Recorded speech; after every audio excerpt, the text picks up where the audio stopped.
Hello everyone.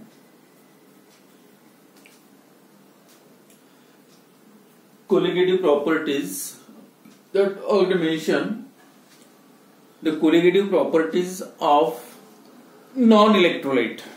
Colligative properties of non-electrolyte. For that non-electrolyte, when molar mass of that non-electrolytes are determined by using these colligative properties, then the values of that molar mass is same as that of molar mass that determined from their formula. जो भी compound का formula होता है, जैसे glucose का C6H12O6, अगर glucose का molecular mass आपने डिटरमाइन किया, ग्लूकोज का क्या होता है कैलकुलेशन, 6 कार्बन है, 6 इंटू 6 12, देन 12 हाइड्रोजन है, 12 इंटू 1 हाइड्रोजन का 1 एटॉमिक मास एंड ऑक्सीजन 6 है इंटू 16, ये जो टोटल आएगी 180। यानी फॉर्मूला जो मॉलिक्यूलर फॉर्मूला है इससे अगर आपने कैलकुलेट किया तो कितना आंसर आ रहा 180। और अगर कोलिगेटिव प्रॉपर्टीज का यूज करके कैलकुलेट करोगे तब भी आपका आंसर नियर अबाउट 180 आएगा। तो इसका मतलब फॉर नॉन इलेक्ट्रोलाइट, अगर सोल्यूट नॉन इलेक्ट्रोलाइट है, then their molar mass is determined from colligative properties, then their values is same as that of molecular formula that calculated from the molecular formula। यानी जो molecular formula का use करके calculate करोगे उसका भी answer वही आएगा। But in the case of non electrolyte हो गया, but in case of electrolytes, electrolyte और थोड़ा सा क्लियर करते हैं, इलेक्ट्रोलाइट और नॉन इलेक्ट्रोलाइट अगर ये वाटर में डिसॉल्व करोगे, थोड़ा शॉर्ट में हो गया वैसे बताया मैंने, ये नॉन इलेक्ट्रोलाइट है, डिसॉल्व करने के बाद जो भी पार्टिकल्स है ग्लूकोज के मॉलिक्यूल्स है C6H12O6 ये भी, तो क्या होगी, सिर्फ अलग अलग हो जाएगी, मतलब वाटर में डिसॉल्व हो गए, मतलब ये फार्मूला हर एक का फार्मूला वही रहेगा C6H12O6, फार्मूला चेंज नहीं होगा, मतलब मॉलिक्यूलर मास भी। तो उसको आपको बोलना है नॉन इलेक्ट्रोलाइट। नॉन इलेक्ट्रोलाइट इसलिए जब ग्लूकोज को आप वाटर में डिसॉल्व करोगे तो ग्लूकोज के वजह से वहां से इलेक्ट्रिक करंट पास नहीं होगा, क्योंकि इलेक्ट्रिक करंट पास होने के लिए आयंस की जरूरत है।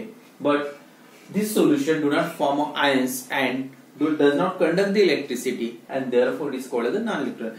बट सेम अगर एग्जांपल आप दूसरा लोगे, कॉमन एग्जांपल NaCl साल्ट है, अब साल्ट का डिसॉल्व करोगे वाटर में तो क्या होगा, Na positive and Cl negative, मतलब आयंस फॉर्म हो गए, और आयंस फॉर्म होने का मतलब सॉल्यूशन में आयंस बन जाएंगे, and if this solution contain ions then this solution conducts the electricity, therefore is called as a electrolyte. तो ये non electrolyte, electrolyte. Generally salt जो होते हैं, मैक्सिमम साल्ट जो होते हैं इलेक्ट्रोलाइट्स होते हैं, एंड जो फार्मूला होता है इसको फार्मूला यूनिट बोलते हैं, याद रखो, हो गया था ये फार्मूला, मॉलिक्यूलर फार्मूला जैसे बोलते हैं, तो formula unit for ionic compound, क्योंकि अलग अलग सॉल्यूशन में डिसॉल्व करने के पहले बाद अलग, पहले अलग था, NaCl था, Na और Cl अलग अलग। यहाँ पे ऐसा नहीं होता है नॉन इलेक्ट्रोलाइट में, जो फार्मूला डिसॉल्व करने के पहले बाद में भी वही होता है। तो ये जो मेन डिफरेंस है इलेक्ट्रोलाइट्स एंड नॉन, तो इसकी जो कोलिगेटिव प्रॉपर्टीज है वो क्या आएगी, आपको सेम मिलेगा, आंसर डिफरेंट नहीं आएगा। बट फॉर इलेक्ट्रोलाइट तो जो हेडिंग है colligative properties of colligative properties of electrolytes, मतलब डिसॉल्व करने के बाद जो आयंस फॉर्म करते हैं उसको बोलना है इलेक्ट्रोलाइट्स। तो colligative properties of electrolytes is different when these colligative properties are obtained for electrolytic solution या electrolytes, then these colligative properties that different their relations are different than that of original जो non electrolyte होते उनकी colligative property की value और electrolyte colligative property की value same नहीं आएगी, different है, even though the concentration is same. जैसे 1 मोलर आपने NaCl डिसॉल्व किया, ये भी 1 मोलर है, ग्लूकोज भी 1 मोलर डिसॉल्व किया, कॉन्सेंट्रेशन सेम रहा, क्योंकि totally colligative properties are depends on number of moles. अगर नंबर ऑफ मोल्स या नंबर ऑफ पार्टिकल्स, तो ये भी नंबर ऑफ मोल्स सेम है, ये भी नंबर NaCl के भी सेम है, ग्लूकोज के भी सेम है, लेकिन जब आप कोलिगेटिव प्रॉपर्टी दोनों की सेम आना चाहिए। लेकिन आपको अगर ये भी अगर नॉन इलेक्ट्रोलाइट होता, फॉर एग्जांपल यूरिया होता, नॉन इलेक्ट्रोलाइट है, उसके और इसके आंसर भी सेम आता, लेकिन ये नॉन इलेक्ट्रोलाइट नहीं, NaCl is the electrolyte and therefore this property is different than that of electrolyte. जो प्रॉपर्टीज आती है डिफरेंट आती है, सेम नहीं आती इलेक्ट्रोलाइट के लिए। तो एक्सपेरिमेंटल ऑब्जर्वेशन के बेसिस पे कुछ पॉइंट्स दिए, तो दोनों के वैल्यू जो अलग अलग आते हैं। क्यों अलग अलग आती है बाद में पढ़ना। कोलिगेटिव प्रॉपर्टीज की वैल्यू अलग आती है, अगर उनका मोलर मास डिटरमाइन करोगे तो वो वैल्यू अलग आती है। क्यों आती है ये बाद में पढ़ना है, लेकिन उसके पहले some experimental observation for colligative behaviour of electrolyte. Electrolyte के कोलिगेटिव बिहेवियर से सम कुछ पॉइंट्स है, ऑब्जर्वेशन है, एक्सपेरिमेंट करने के बाद ये 2-3 पॉइंट्स याद रखो। क्या क्या? फर्स्ट पॉइंट देखो, कोलिगेटिव प्रॉपर्टीज ऑफ इलेक्ट्रोलाइट के लिए फर्स्ट पॉइंट है colligative property solution of electrolytes जैसे non electrolyte solution exhibit the colligative property. Likewise solution of electrolytes also exhibit the colligative property। मतलब इलेक्ट्रोलाइट का सोल्यूशन भी colligative properties exhibit करते which do not obey the relations of non electrolyte. जितने भी relations है, expression है non electrolyte के लिए जो निकाले हो गए, उसके साथ वो मतलब उसको फॉलो नहीं करते, उसका आंसर अलग आता है, रिलेशन फॉलो नहीं होता है, रिलेशन चेंज करना पड़ेगा। मतलब ये एक डिफरेंस है। जो भी रिलेशन जैसे मोलर मास डिटरमिनेशन का फार्मूला या कॉन्सेंट्रेशन के साथ वो कोलिगेटिव प्रॉपर्टी का रिलेशन, ये सभी रिलेशंस को नॉन इलेक्ट्रोलाइट के रिलेशंस को इलेक्ट्रोलाइट के रिलेशन सेम नहीं आएगी, डिफरेंट आएगी, मतलब उसको ओबेज नहीं करती। मतलब the solutions of electrolyte solutions of electrolyte which exhibit the colligative property which do not obey the colligative property of non-electrolyte। मतलब solutions of electrolyte also exhibit the colligative property which do not obey the relations of non-electrolyte। जो non electrolyte होते हैं उनकी relation अलग है और electrolyte के colligative property के रिलेशन आपको अलग आएंगे। सेकंड पॉइंट मतलब जो रिलेशन सेम नहीं रहेंगे।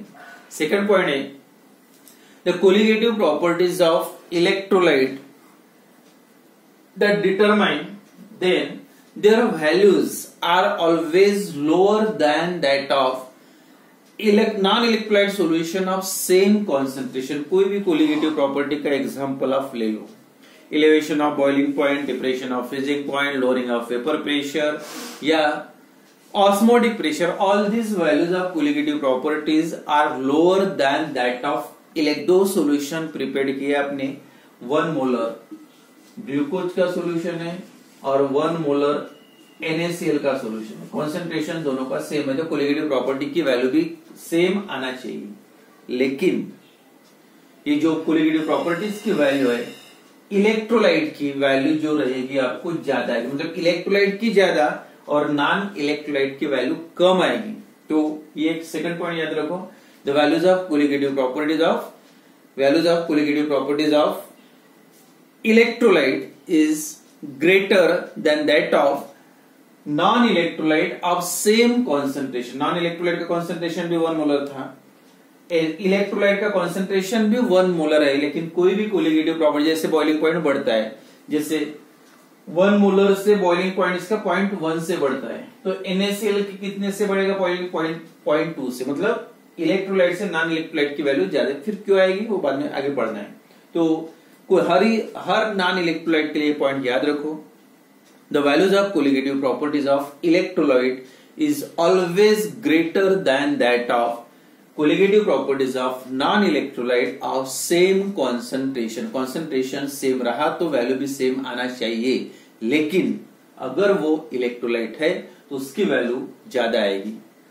ठीक है, तो ये डिफरेंट बिहेवियर है, अलग बिहेवियर है। इसके साथ अगर कंपेयर किए तो इलेक्ट्रोलाइट नॉन इलेक्ट्रोलाइट के साथ, तो एक क्लियर हो गया, colligative properties of electrolyte is always greater than that of non electrolyte of same concentration. Same concentration का सोल्यूशन है, लेकिन एक इलेक्ट्रोलाइट है दूसरा नॉन इलेक्ट्रोलाइट है, तो इलेक्ट्रोलाइट की वैल्यू ज्यादा आएगी नॉन इलेक्ट्रोलाइट से। और जो थर्ड पॉइंट है molar mass is that determine molar. और आपको पता है जैसे मोलर मासेज जो डिटरमाइन करते हैं, जो फार्मूला आता है उतना ही आना चाहिए। जैसे अभी जो एग्जांपल शुरुआत में लेते हैं C6H12O6, उसका मॉलिक्यूलर फार्मूला और कोलिगेटिव प्रॉपर्टी का यूज करके कैलकुलेट करने के बाद मोलिकुलर मास तो सेम आता है, बट इलेक्ट्रोलाइट का वैसा नहीं आता। तो यहाँ पे जैसे कोलिगेटिव प्रॉपर्टी की इलेक्ट्रोलाइट की ज्यादा आती है नॉन इलेक्ट्रोलाइट से, मतलब NaCl की इससे ग्लूकोज से ज्यादा आएगी, लेकिन मोलर मास का उल्टा है। The molar masses of electrolyte, उसको फार्मूला यूनिट भी बोलते हैं, molar masses that calculated from colligative property is always lower than that of non electrolyte of same concent. यानी जो कैलकुलेट जो एक्चुअल वैल्यू है, जैसे नॉन इलेक्ट्रोलाइट के सॉल्यूशन जितना एक्चुअल आना चाहिए मोलर मास, उससे जो आंसर है, जैसे आपको अगर NaCl का कैलकुलेट करना है, कैलकुलेट करोगे मतलब उसको आप बोल सकते हैं थ्योरेटिकल वैल्यू NaCl, सोडियम का 23 है, Cl का 35.5 है, दोनों का ऐड करोगे तो 58.5 आता है, यानी इतना आना चाहिए थ्योरेटिकल वैल्यू फार्मूला के हिसाब से, फार्मूला यूनिट के हिसाब से, या उसको मोलर मास भी बोल सकते हैं, मोलर मास के हिसाब से। बट अगर वही मोलर मास आप कोलिगेटिव प्रॉपर्टी का यूज करके अगर कैलकुलेट करोगे तो उससे वैल्यू ऑलवेज कम आएगी, उतनी नहीं आएगी, आधी आएगी या उससे कम आ सकती। तो molar masses of solutions of electrolyte that calculated from the colligative property is always lower than that of formula masses या मोलर मासेस बोलिए, फार्मूला मासेस बोलो, उससे उसकी वैल्यू कम आएगी। तो यहाँ पे 2 पॉइंट इंपॉर्टेंट है। First, for electrolytic solution, electrolytes के लिए मोलर मास डिटरमाइन करोगे तो जितना आना चाहिए उससे कम आएगा, और अगर कोलिगेटिव प्रॉपर्टीज की वैल्यू डिटरमाइन करोगे तो जितनी कोलिगेटिव प्रॉपर्टी की वैल्यू आना चाहिए उससे वैल्यू ज्यादा आएगी। किसका? सेम कॉन्सेंट्रेशन का नॉन इलेक्ट्रोलाइट के साथ अगर कंपैरिजन किया तो, क्योंकि कॉन्सेंट्रेशन सेम रहा तो कोलिगेटिव प्रॉपर्टीज की वैल्यू भी सेम आना चाहिए, लेकिन इलेक्ट्रोलाइट के लिए उसकी वैल्यू ज्यादा आएगी। तो उसका जो मेन रीजन है why the colligative properties of electrolyte is greater than that of same concentration of non-electrolyte, or why the molar masses that determined from colligative property is always lower than that of formula masses।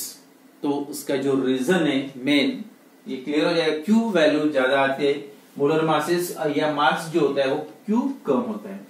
तो electrolytes when dissolve in water, कोई भी electrolyte का example ले लो, KCl है, NaCl है, कोई भी example ले लो। When they dissolve in water, जब आप वाटर में डिसॉल्व करोगे तो क्या होगा?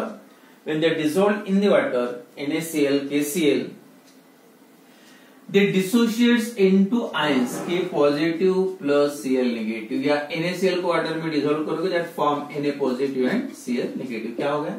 डिसॉल्व करने के पहले आप समझ के चले थे अपने एक पार्टिकल या 1 मोल डिसॉल्व को 1 मोल डिसॉल्व किया पार्टिकल, और colligative properties that always depends on number of particle. कौन से पार्टिकल है, क्या है, कितना, मतलब कॉम्बिनेशन कौन सा, उससे कोई लेना देना नहीं। सोल्यूशन में नंबर ऑफ पार्टिकल्स कितने, दैट उस पर डिपेंड करते हैं कोलिगेटिव। नंबर ऑफ पार्टिकल बढ़ते हैं तो वैल्यू भी बढ़ना चाहिए। अब देखो, आपने एक पार्टिकल KCl का डिसॉल्व किया था, लेकिन सॉल्यूशन में जाने के बाद कितने बने? 1 के 2 बने, यानी जो कोलिगेटिव प्रॉपर्टी की वैल्यू 1 के लिए होना चाहिए तो उसको आप लोग थ्योरेटिकल यानी एक ही पार्टिकल डाला था, लेकिन एक्सपेरिमेंटल वैल्यू मतलब डिसॉल्व करने का मतलब सॉल्यूशन में ऑब्जर्व वैल्यू कितने हो गए? 1 के 2 पार्टिकल बने।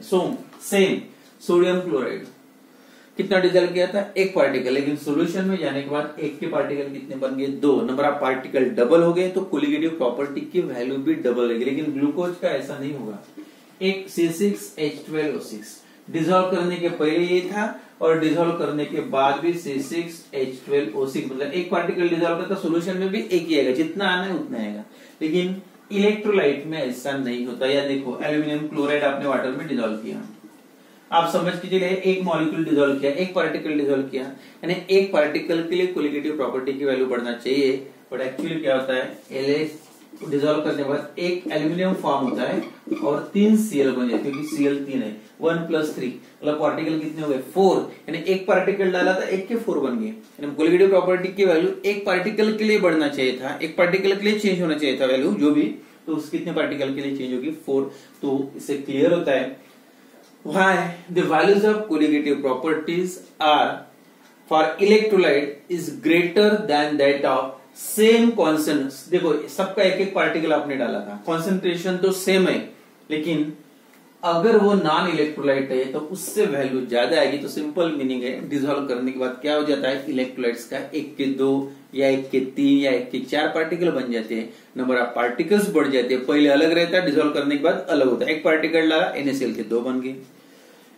एल्यूमिनियम क्लोराइड के 1 पार्टिकल डाला था, 1 के कितने बन गए, 4, 3 + 1। तो जो भी कोलिगेटिव प्रॉपर्टी की वैल्यू है 4 पार्टिकल्स के लिए बढ़ेगी, and therefore the value of colligative property is always greater for electrolyte solution than that of same concentration of non-electrolyte। non-electrolyte का और electrolyte का अगर सेम concentration का solution अगर आप बनाओगे तो जितनी electrolyte की आना चाहिए, मतलब non-electrolyte की आएगी, उससे electrolyte के लिए वैल्यू जो आएगी वो ज्यादा आएगी, क्योंकि number of ions increases, number of particles increases, and therefore the values of colligative property of electrolyte is greater. अगर है the values of colligative property of electrolytic solution is greater than that of non-electrolyte of same concentration। same concentration रहने के बाद भी non-electrolyte की value electrolyte की value ज्यादा क्यों आती है? तो सिंपल रीजन है, when they dissolve in the water, dissolved in the water, it dissociates to form ions, and therefore the number of particles increases, and number of particles increases, and therefore values of colligative properties also increases। ये हो गया क्यों colligative property की value ज्यादा आती है। अब second आता है मोलर मास डिक्रीजेस। वैसे वहां पे यहाँ पे तो मोलर मास का एक्सप्रेशन दिया नहीं है, फिर भी क्लियर कर क्यों मोलर मास बढ़ता है। देखो अब मोलर मास क्यों नहीं, मोलर मास कम होता है, values of colligative properties increases, electrolyte की ज्यादा होती है, लेकिन वही इलेक्ट्रोलाइट की मोलर मास की वैल्यू जो है, मॉलिक्यूलर वेट जो है, वो जितना आना चाहिए उससे कम आता है अगर आपने कोलिगेटिव प्रॉपर्टी का यूज करके उसका मॉलिक्यूलर वेट डिटरमाइन किया तो। अब इसका रीजन देखो, ये C6H12O6 एक ही पार्टिकल सपोज डिजॉल्व किया, वो डिजॉल्व होने के बाद भी क्या रहेगा, C6H12 एक ही पार्टिकल है। तो जो भी ऑब्जर्वेशन में कैलकुलेशन में एक ही पार्टिकल का वेट आएगा। एक पार्टिकल का वेट फिर से कितना आएगा, 6 × 12, 12 × 1, 6 × 16, ऐसे टोटल एडिशन करके आता है 180। ये हो गया नॉन इलेक्ट्रोलाइट। सेम अगर आप इलेक्ट्रोलाइट का सोच रहे हैं, जैसे NaCl आपने एक पार्टिकल डिजॉल्व किया था, तो एक पार्टिकल का इतना वेट आना चाहिए, कितना 23 और 35.5 मतलब 58.5 आंसर आना चाहिए। लेकिन होता क्या है, जैसे आपने वाटर में NaCl को डिजोल्व किया, that converted into Na positive and Cl, दो आयंस बन गया। आयंस है, पार्टिकल कौन से नेचर पे डिपेंड नहीं है, बस इतना समझ लो। सॉल्यूशन में 2 पार्टिकल है, एक पार्टिकल डाला था, 1 के 2 बन गए। मतलब क्या हुआ, पार्टिकल ठीक है 1 के 2 बने, तो उससे क्या होता है, एक डाला आपने, उसके ब्रेक होके 2 बन गए, तो ऑब्जर्वेशन में एक ही पार्टिकल का मास आएगा। अब एक पार्टिकल तो छोटा हो गया, पहले साइज बड़ी थी, अब पार्टिकल साइज छोटी हो गई, मतलब मास क्या होगा उसका। जैसे अब कैलकुलेशन में तो Cl का आएगा या Na का आएगा, Cl या Na का, तो पूरा NaCl का तो नहीं आ सकता, क्योंकि अलग अलग हो गया, उसमें एक पार्टिकल इंडिविजुअल हो गया, उसमें नहीं, जो पहले था बाद में वही है। But in case of electrolyte number of ions increases, ठीक है, number of ions increases, number of particles increase, therefore values of colligative properties also increases, but the size of particle decreases, मतलब एक के 2 पार्टिकल बन गए तो उसका मतलब क्या, साइज तो छोटी होगी, और जब साइज छोटी होगी तो उसका मास कम होगा, and therefore the molar mass of electrolyte is lower than that of actual value when it is determined by using a colligative property. जब भी कोलिगेटिव प्रॉपर्टी का यूज करके मोलर मास डिटरमाइन करोगे तो जितने वैल्यू आना चाहिए उससे कम आएगी। तो ये 2 पॉइंट मेन है नॉन इलेक्ट्रोलाइट के लिए। अगर इलेक्ट्रोलाइट मतलब आयंस बन जाते तो सीधा सीधा है, नंबर कोलिगेटिव प्रॉपर्टीज के नंबर ऑफ पार्टिकल्स पे डिपेंड है, नंबर ऑफ पार्टिकल्स बढ़ते तो कोलिगेटिव प्रॉपर्टी की वैल्यू भी बढ़ेगी। लेकिन तो सेम जो इलेक्ट्रोलाइट्स में होता है, नंबर ऑफ पार्टिकल ज्यादा हो जाते हैं, नंबर ऑफ पार्टिकल ज्यादा हो गए तो कोलिगेटिव प्रॉपर्टी की वैल्यू भी ज्यादा रहेगी। लेकिन मोलर मास का उल्टा रिलेशन है, याद रखो, इनवर्सली प्रोपोर्शनल बोल सकते colligative property and molar mass. Colligative property की वैल्यू ज्यादा आएगी तो मोलर मास की वैल्यू कम आएगी। देखो फिर से एल्यूमिनियम क्लोराइड का, आपने डिजोल्व किया था, एक पार्टिकल इसका वेट आना चाहिए, लेकिन कितने बन गए, एक एल्यूमिनियम और 3 Cl बन गए, मतलब 4 पार्टिकल, यानी छोटे छोटे 4, एक पार्टिकल था ऐसा, अब ऐसे छोटे छोटे 4 बन गए। अब 4 पार्टिकल बने तो इसका जितना वेट आना चाहिए उसे तो इसका वेट आएगा, जो कैलकुलेशन में पार्टिकल गिनना जाएगा, और पार्टिकल तो एक छोटा है, इसका मतलब जो इसका मास आएगा 1/4 आएगा, जितना आना चाहिए 100 आना चाहिए, लेकिन आएगा 25, क्योंकि इसके 4 पार्ट हो गए। इसका जैसे NaCl का अगर राउंड फिगर करके 60 चाहिए था, लेकिन आएगा कितना, ओनली 30, हाफ, क्योंकि 2 पार्टिकल बने, दो पार्ट में एक पार्टिकल डिवाइड हो गया, तो साइज तो कम होगी, और साइज कम होने का मतलब उसका मास भी कम, तो मोलर मास कम होता है और कोलिगेटिव प्रॉपर्टीज की वैल्यू इंक्रीज होती है। तो इतना याद रखो, when they determined by using a colligative, molar mass is determined by using the colligative property। तो ये स्पेशल इलेक्ट्रोलाइट्स के लिए, मतलब when dissolved in the water it dissociates into ions, means number of particles increases and therefore colligative property value is also increases। and अब ये जो relations के साथ जोड़ना है नॉन इलेक्ट्रोलाइट और उसके अगर, तो obtain the colligative properties of, तो obtain the colligative properties of electrolyte, actual value निकालना है, एक्चुअल कितनी आ सकती है of electrolytes by using relations of non-electrolyte। to obtain the colligative properties of electrolytes by using the relation जो non electrolyte के लिए use किए थे, वही रिलेशन का यूज करके अगर उसकी कोलिगेटिव प्रॉपर्टीज की वैल्यू इलेक्ट्रोलाइट की अगर डिटरमाइन करना है, तो एक साइंटिस्ट है, that is Van't Hoff suggested one factor, introduced one factor, that is the I, and that factor that is called as a Van't Hoff factor। definition में important है, याद रखो, Van't Hoff factor definition भी आते है exam में। Van't Hoff factor definition, ये सब क्लियर करने से पहले मैं सीधा सीधा बनाता हूँ Van't Hoff factor की वैल्यू कैसे निकालो, इसका फार्मूला क्या है, कैलकुलेशन भी करना होता है, तो आपको समझ में आ जाएगा। Van't Hoff factor I is equal to calculation, NaCl के लिए Van't Hoff factor की वैल्यू आपको निकालना है, एल्यूमिनियम क्लोराइड के लिए निकालना है, या जिंक क्लोराइड, सभी साल्ट जिंक क्लोराइड के लिए निकालना है, कंसीडरिंग कंप्लीट डिसोसिएशन। ठीक है, पूरा डिसॉल्व करने में पूरे के पूरे आयंस बन रहे, तो I की वैल्यू कैसे निकालोगे। अब सबका एक एक मोल आपने वाटर में डिसॉल्व किया, मतलब थ्योरेटिकल वैल्यू, थ्योरेटिकल का मतलब आप डायरेक्ट देखिए, एक्सपेरिमेंट करने के पहले जब आपने देखा है NaCl का एक पार्टिकल डिसॉल्व किया था, ठीक है, मतलब वो कौन से हुए, थ्योरेटिकल वैल्यू, कितना पार्टिकल डिसॉल्व किया था, 1। अब डिसॉल्व करने के बाद कितने पार्टिकल बन हो जाएगी इसके, Na अलग होगा, Cl अलग होगा, मतलब 2 पार्टिकल बन गए, और मतलब यहाँ पे आएगा 2/1 मतलब ऑब्जर्व वैल्यू, एक्चुअल मतलब एक्सपेरिमेंटल वैल्यू, और ये थ्योरेटिकल।